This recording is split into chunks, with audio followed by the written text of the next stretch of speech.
7:37 de la mañana es la hora del este en los Estados Unidos, 8:37 para quienes nos siguen desde Venezuela. Estamos en vivo, esto es Buenos Días por VPI TV y de inmediato comenzamos con nuestro segmento de entrevistas. Le damos la bienvenida a nuestro programa a Julio Borges, dirigente político venezolano. Julio, gracias por tu tiempo, bienvenido. No, muchas gracias a ti, Mario, y gracias a todos los que nos escuchan. Horas importantes para Venezuela, estamos a 24 horas de este llamado, esta convocatoria que hizo la oposición venezolana a salir a las calles en la defensa del voto de las elecciones del pasado 28 de julio. Me gustaría conocer tu análisis político sobre lo que ha ocurrido en estas últimas horas en el país, de detenciones arbitrarias, hostigamiento, familiares denunciando desapariciones forzosas en Venezuela. ¿Qué hay detrás de estas detenciones? ¿Qué es lo que se busca a tan solo pocas horas ya de esta convocatoria de la oposición? Bueno, Mario, y yo creo que es importante que veamos la realidad de nuestro país en la perspectiva adecuada, en el sentido que mucha gente siente la gran indignación que todos tenemos por lo que sucedió, por ejemplo, ayer con la mamá de María Corina, con lo que sucedió con el yerno de Edmundo González, con las detenciones que ha habido en las últimas horas y con todo lo que es esa especie de sobredosis de miedo, de terror que se está sembrando en el país. Pero lo que tenemos que tener claro es que toda esa dosis esa sobredosis de miedo y de terror responden a un régimen que ha ido destartalándose y ha ido rompiéndose y ha ido destruyéndose y que lo único que le queda es la fuerza bruta. Y necesita inyectar estas dosis de terror a ver si puede frenar esa energía que nació con las primarias en un primer momento y luego con el 28 de julio, y a lo cual se ha sumado de nuevo el gran apoyo internacional del mundo libre. De manera que tenemos que tener una posición muy positiva, una posición de mucha entereza, de mucha fuerza, y saber que después de tantos años de lucha nos acercamos a coronar finalmente la posibilidad de un cambio cierto en el país. ¿Qué se diferencia esto de otros momentos? Bueno, que ahí hay una elección que se robó Maduro frente al mundo entero y eso no se va a borrar. Y eso nos da una palanca y una fuerza para seguir, como ha dicho María Corina, hasta el final. Y esa es la perspectiva en la cual estamos en estas próximas horas. Sí, hemos visto declaraciones de Nicolás Maduro que ha anunciado una movilización para este 8 y 9 de enero en las calles de Venezuela, acompañados de lo que se ha denominado la operación Tuntún. Esto de alguna manera buscaría sembrar miedo, esta especie de hostigamiento en la población para que el día de mañana no salgan a las calles. Sin duda, nosotros que estamos haciendo todo el esfuerzo a nivel de las organizaciones sociales y las organizaciones políticas en colaborar y en sumar y en darle fuerza y músculo a esta convocatoria que ha hecho María Corina y Edmundo, obviamente sentimos alrededor de todas nuestras organizaciones el terror que se ha sembrado, pero al mismo tiempo, una cosa que tenemos que tener claro es que el miedo tiene sus límites, un momento en el cual el miedo ya lo que hace es que tú simplemente te sobrepongas y saltes sobre ese miedo y sepas muy claramente que ya no puedes vivir de rodillas. Y creo que eso es lo que está en este momento prevaleciendo en Venezuela. Y uno que está todo el día hablando con gente en todos los rincones del país, a través de nuestra organización, Primero Justicia o a través de la plataforma unitaria, hay una energía, unas ganas, hay una determinación de lograr ese cambio político y por eso el mismo terror que se ha sembrado tiene unos límites muy claros y estoy absolutamente seguro que quien tiene hoy el mayor miedo es precisamente Diosdado Cabello o Nicolás Maduro, que saben que tienen esta partida completamente derrotada. Ahora, ¿existen esos límites, Julio? Porque veíamos, por ejemplo, este reciente informe de la Comisión Interamericana de Derechos Humanos hablando nuevamente sobre las violaciones a los derechos humanos, detenciones arbitrarias, todo lo que se ha denominado como una maquinaria de represión en Venezuela, pero continúa el hostigamiento. Por ejemplo, vemos el caso de la detención del yerno de Edmundo González, el hostigamiento en la vivienda de la madre de María Corina, y la gente se El caso de pregunta, Enrique bueno, Márquez, por el ejemplo, caso de Enrique Márquez, que fue detenido, al igual que otros 6 activistas políticos, Carlos Carlos Correa de Correa, Espacio Público. exactamente. O sea, hay casos emblemáticos y la gente dice, bueno, si ellos que son líderes son detenidos de manera arbitraria, ¿qué puedo esperar yo que soy un ciudadano común? Sí, pero te digo algo con total responsabilidad porque es lo que hemos estado viendo en este momento. Esa sobredosis de miedo obviamente está hecha contra los dirigentes de nuestros partidos, buscando que en este momento ellos no se activen. Y a nivel, por ejemplo, del interior de Venezuela, las detenciones son masivas. Ayer en Trujillo hubo también cerca de 10 o 9 detenciones más y todos los días está pasando. Goyo Graterol, que es nuestro dirigente en Falcón, junto con otros dirigentes, hace una semana también se lo llevaron. Entonces, ellos están tratando de meter la mayor presión en la dirigencia social y política, pero lo que está fuerte y lo que tiene de alguna manera una determinación muy clara, y los propios estudios de opinión lo muestran, es nuestro pueblo. Nuestro pueblo sabe que no hay futuro con la continuidad de la dictadura en Venezuela, y a pesar de que se ha hecho todo este tema de militarizar, de meter parapolicías, de poner fuerzas brutales como la del DIGESIN, pasar videos para que la gente se amedrente, los venezolanos sabemos que este momento es de lucha muy duro, muy fuerte, muy violento, pero ese es el camino que está escogiendo Maduro precisamente por lo contrario, porque está débil, porque no tiene legitimidad, no tiene incluso apoyo internacional, no tiene apoyo militar, lo único que le queda es la violencia. ¿Cuál es el límite? El límite es lo que hemos hecho durante todo este tiempo, resistir y seguir luchando, pero al final eso es lo que va a prevalecer. No tengo dudas de que va a ser así. Ahora, ¿cómo se lee internacionalmente este anuncio que hace Diosdado Cabello, que ha advertido a los expresidentes del Grupo IDEA que no se atrevan pues, a pisar territorio venezolano? Dijo, será neutralizada cualquier aeronave que viole el espacio aéreo. Bueno, honestamente, eso hay que verlo como un Diosdado que está chorreado, ¿entiendes? Un Diosdado que tiene la necesidad de salir con unas armas a ver como si estuviera disparando. Cuando tú ves al Dijecín y a Granco mostrando las cárceles, obviamente para quienes somos demócratas, para quienes creemos en una Venezuela libre, eso nos indigna, nos duele a nuestros amigos, a nuestros familiares, a todos los que tenemos en esa zozobra, pero al final veámoslo con frialdad, veámoslo con realmente raíz de lo que está pasando. Todo eso lo que demuestra es el enorme miedo que tiene Maduro, el enorme miedo que tiene Diosdado, el enorme miedo que tiene la cúpula militar, porque no es que van a perder, es que ya perdieron. Recordemos que toda esta gesta nace porque ellos fueron derrotados en unas elecciones y el mundo entero y Venezuela entera lo sabe. Y eso no va a cambiar. Entonces ellos saben que están en cuenta regresiva. Hoy, mañana, pasado mañana, ellos están de salida porque se robaron la voluntad del pueblo venezolano. Entonces, obviamente que a nosotros nos choca, nos duele, nos indigna todo lo que está pasando a nivel de violencia y es gente querida, es gente amiga, es gente cercana, pero al final el miedo está del otro lado, la derrota está del otro lado, la deslegitimación está del otro lado y eso no va a cambiar y eso significa cuenta regresiva para ellos. Julio, Maduro en su reciente alocución le pide al pueblo venezolano que tenga cordura y habló sobre la detención de 7 ciudadanos extranjeros que considera mercenarios. ¿Qué hay detrás de esta narrativa oficialista a tan solo horas del 9 de enero? Bueno, mi visión es que en este momento lo que sostiene a Maduro, más que la fuerza militar, que ha sido siempre como el muro sobre el cual nosotros siempre nos hemos chocado porque no termina de haber una fractura allí, yo creo que ese muro ya está agrietado y fracturado. Y mucha gente fuera de Venezuela dice que Maduro se sostiene solo por lo militar.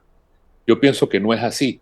Y te lo digo por 3 datos muy concretos. El primero es que la mayoría de nuestros presos políticos son presos políticos militares, lamentablemente. Y son gente joven de la Fuerza Armada que están presos por rebelarse frente a la dictadura. En segundo lugar, un dato muy claro, el hecho de que nosotros tenemos en este momento los datos de las elecciones y sabemos que en todos los centros electorales donde votan los familiares de los militares y donde votan los militares, Maduro perdió igual o peor que en el resto del país. Y en tercer lugar, porque la cúpula militar está totalmente podrida, totalmente cristalizada allí, no hay relevo y lo que se han convertido es simplemente en parte de la dictadura. Entonces, al final Maduro no tiene el apoyo de la Fuerza Armada como tal, lo que tiene es una cúpula que está allí anquilosada como una bacteria, pero no es el apoyo militar. Frente a lo que tú preguntas, el hecho de que se hayan detenido, se hayan secuestrado a 120 personas extranjeras en Venezuela, es porque Maduro sabe que su única posibilidad de negociar, de tratar de tener fichas de intercambio, es negociando con esos países teniendo a estas personas secuestradas. Y hoy por hoy, el apoyo que pueda tener Maduro es mucho más fuerte de Cuba o de Irán o de Rusia que el propio apoyo militar venezolano como tal. Y eso él lo sabe y por eso este tipo de secuestros se utilizan, como lo ha hecho Cuba durante tantas décadas, para tener fichas de negociación en un momento donde las cosas se le van a poner pequeñas a Maduro. Es mandar señales también a los países de quien se meta con la dictadura va a tener represalias a través de sus nacionales, pero la respuesta que ha tenido el mundo, por ejemplo Chile, por ejemplo Uruguay, ha sido Sí. extraordinaria. De manera que es parte de la misma política del miedo, pero de quienes tienen miedo, de quienes se saben derrotados, que son Maduro, Diosdado Cabello y toda esa cúpula. Me gustaría contar con este análisis breve de las reacciones de los diferentes países de América Latina. Por ejemplo, el caso específico, cómo pasarán a la historia países como Colombia, Brasil y México versus otros países que han tenido una posición bien determinante hacia el caso de Venezuela, como tú lo decías, Chile, Argentina, Uruguay. Bueno, es muy interesante esa pregunta, Marjorie. Cuando estábamos en el 28 de julio, uno tenía muchas dudas sobre Lula, por ejemplo, y después Lula tuvo como una especie de arranque de querer jugar duro con la dictadura, pero al final se ha frenado, se ha distanciado. Igual vemos en el caso de Petro, ayer 500 colombianos de distintas procedencias políticas, intelectuales, de políticos diferentes, firmaron un comunicado pidiendo que nadie vaya a la toma de posesión del dictador Maduro. Y el caso más deprimente y realmente más doloroso es el de la presidenta de México, que Sí. abiertamente ha hecho ver que tiene su corazón en Cuba y su corazón en un régimen como Maduro. Los tres casos son muy dolorosos. La historia, como tú bien dices, los va a condenar porque este rollo venezolano, esta tragedia venezolana, esta dictadura venezolana no tiene que ver nada con ideologías políticas, sino es un problema de destrucción, de democracia, de libertad y de dignidad humana. Y por eso ellos se van a arrepentir, tanto Lula como Petro, como la presidenta de México, porque están cometiendo un error, como tú bien dices, histórico y que la historia se los va a cobrar sin lugar a dudas. Además que han vivido las consecuencias de esta ola migratoria, en el caso específico de Colombia, y ahora con la activación aparentemente de este programa nuevamente Quédate en México, la ola de migrantes que está en la frontera de México con Estados Unidos, es determinante lo que ocurra luego del 10 con Bueno, respecto ese, a la migración. absolutamente, lo que tú dices es totalmente cierto. Los estudios más serios que se han hecho, por ejemplo, se acaba de terminar un estudio que lo hizo una empresa americana que se llama ClearPath, que la hace David Bluestone, que es uno de los mejores encuestadores de Estados Unidos. Increíblemente, en el sentido que es una frase, una cifra que realmente sacude, el 40% de los venezolanos pensaría en irse de Venezuela si Maduro se queda en el poder. Y eso tiene que sacudirle la cabeza a Petro, a Lula, a Chauvan, la presidenta de México, en el sentido que estamos hablando sobre los 8 millones que ya estamos afuera, lamentablemente, un grupo que podría sumar 6 millones más.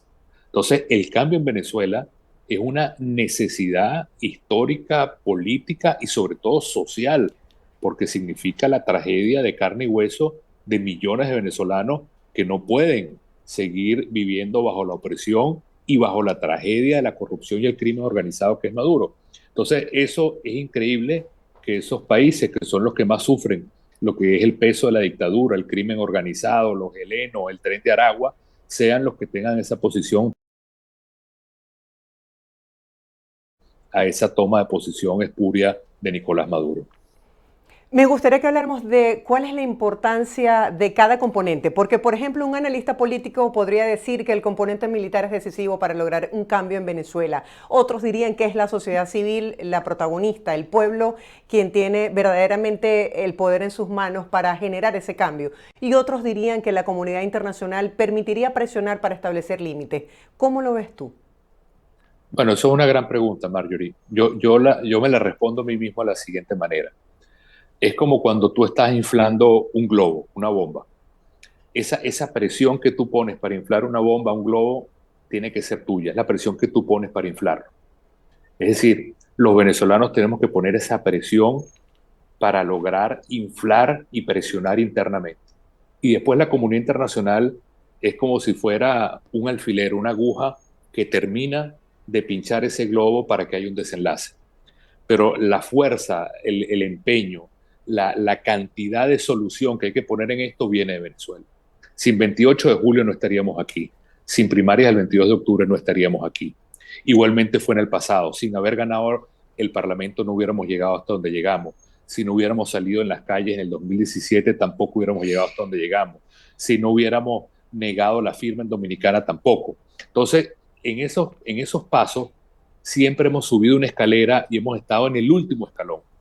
Y como te decía antes, el muro con el cual nos hemos dado es una Fuerza Armada que no se termina de fracturar.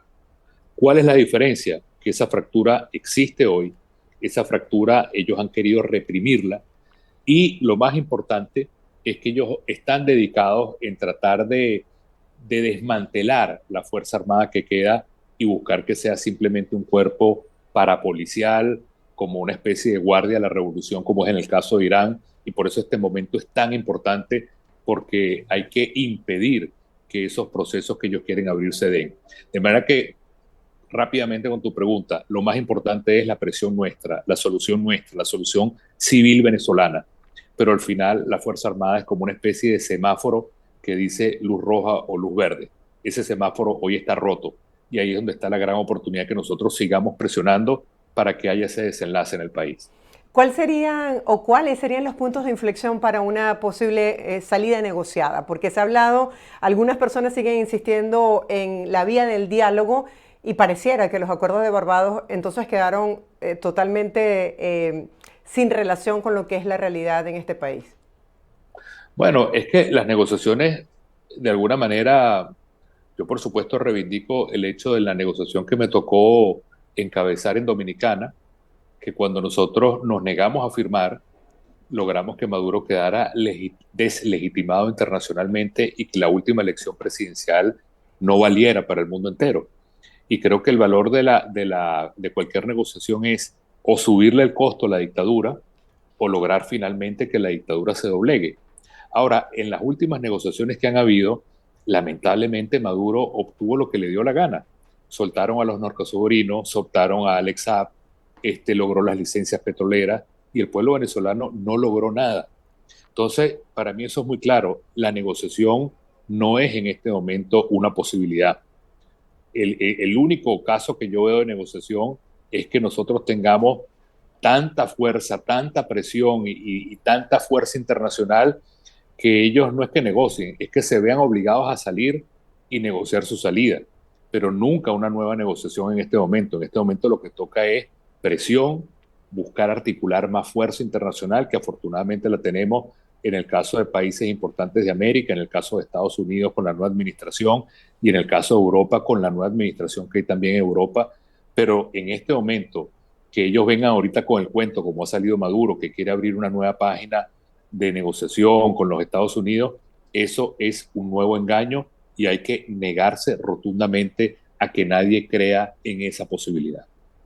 ¿Cómo puedes evaluar o calificar lo que ha sido esta gira internacional de Edmundo González Urrutia por países de Europa, en América Latina y especialmente en Estados Unidos? Hoy está en Panamá y cuenta con el apoyo de los expresidentes del Grupo IDEA. Hoy van a dar una rueda de prensa para hablar acerca de estrategias. Quisiera que habláramos acerca de eso. ¿Hasta dónde tiene un alcance tomando en cuenta que parte de su familia sigue en Venezuela?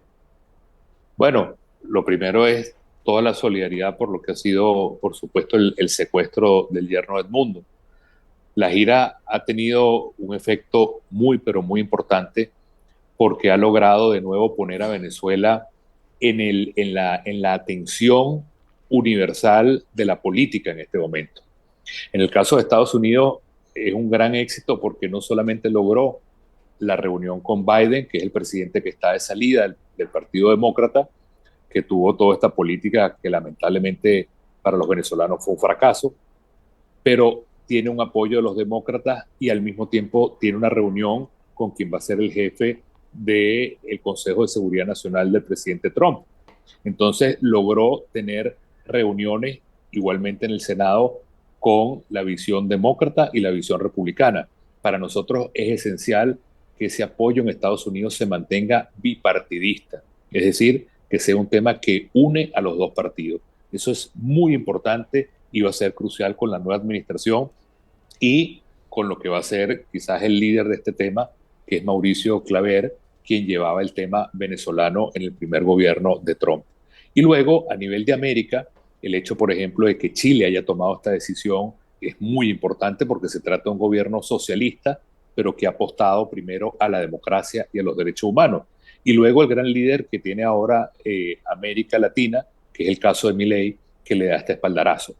Tienen esos tres lunares que quedan de Brasil, Petro y Sheinbaum en México, que creo que lamentablemente están absolutamente fuera de la realidad, pero hay también una tarea pendiente muy importante, que es el caso de Europa.